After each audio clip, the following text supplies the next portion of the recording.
The race for New York City mayor is in the home stretch, and Pix 11 is your local election headquarters. We're tracking the candidates as they crisscross across their boroughs, vying for your vote. Now, we heard Andrew Cuomo's pitch for a new plan for Rikers Island yesterday, while Zoran Mamdani focused on public safety, and Curtis Sliwa outlined his plan to deal with the homeless crisis. Listen.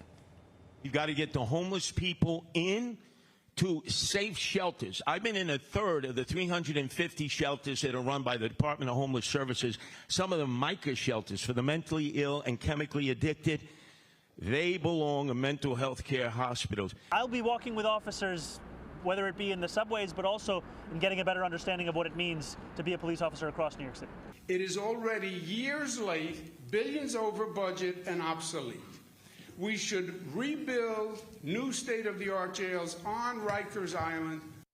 So voters will head to the polls to pick a new mayor in 25 days. We have political expert Tara Dowdell here to weigh in on the candidates yesterday's appearance at Crane's. Tara, good to see you. Thank you. And let's begin right now with Andrew Cuomo floating this idea to rebuild Rikers Island. Now, I'm interviewing him on Friday, but this is a relatively new idea, but isn't it against the law? I mean, the law right now is that Rikers has to close and that there are these borough-based jails. There's several challenges, not to mention the one you just named, right? There is the fact that he has reversed himself on this in 2019. He said that he would, and actually Curtis Sliwa attacked him on this during the forum, but he said that he would close Rikers Island. Also, the biggest issue here is what New Yorkers are saying that is the biggest problem for them. It continues to be affordability. Yeah. It continues to be the economy. So he's talking about things while he's significantly down in this race that just aren't as resonant with New Yorkers in this moment. But how feasible, though, is that idea? I mean, look, it probably could work, you know, but at the end of the day, none of these things are easy. I've worked in government, so I can speak. Nothing is easy in government. Nothing is ever as easy as it sounds, and nothing ever happens as quickly. Let me talk about Zoran Mamdani for a moment. He, of course, is the front runner here, and he yesterday was out riding the buses, and somebody asked him, are you going to go on patrols with the NYPD, who he has yet to apologize to? Though he has evolved his position. So how is that resonating with voters in terms of his evolving with the NYPD? I think voters really expect him to evolve his position because they know it's just a practical matter, right? Because while affordability and the economy are the #1 issue, crime is the second issue with most New Yorkers. So I think people want to know that the mayor is going to have a good relationship with the NYPD. You know, for better or for worse, you know, there are people, you know, there are concerns with the NYPD, but they do protect us, right? They provide security for residents, and many residents, particularly those in low-income communities who are more vulnerable to crime. This is a big issue for them. So they want to know that the mayor is going to have a good, positive working relationship with the NYPD so that the city is kept as safe as possible. Now, Dan had just mentioned his plan to make buses free. How feasible is that idea? And do you think anything that he is even proposing in that aspect could be done within a term if he does, in fact, win? Well, he has the support of the transit union president, who believes that this is a good policy. He has the support of, obviously, a lot of people in the city because they voted for him in the primary.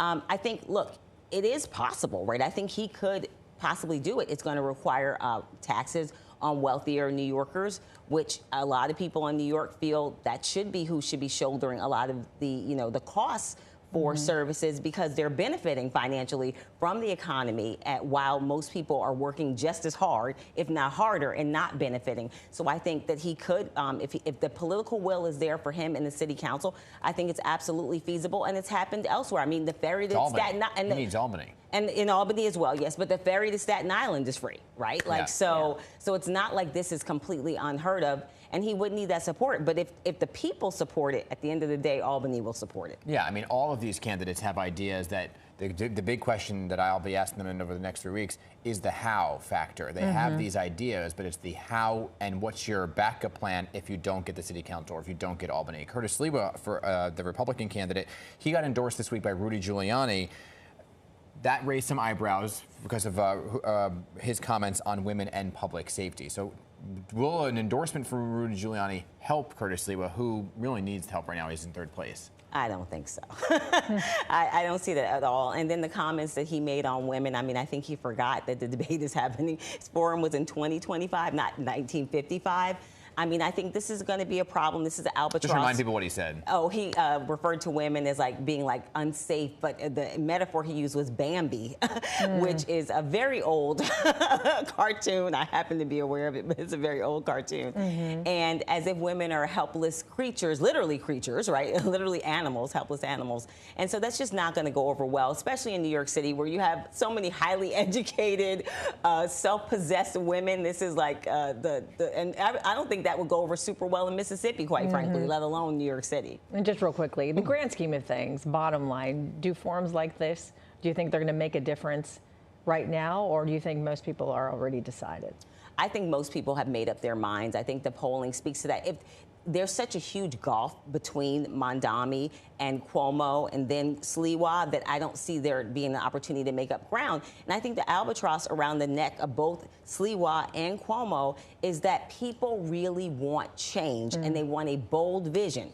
And whether you agree or disagree with the change that Zohran Mamdani is offering, the fact of the matter is it's clear change, it's a bold vision, and most New Yorkers supported it. Yeah, 25 days away, the distance is great between the poll numbers. Not like New Jersey, where it's so razor thin and every vote matters when it comes down to that race. Tara, great to have you here. I know you'll be joining us on election night for our coverage there. And a Get some rest. programming note, everybody. For the next few weeks on Picks and Politics, I will be going one-on-one with each mayoral candidate between now and Election Day. Starting tomorrow night, I'll be joined by former Governor Andrew Cuomo.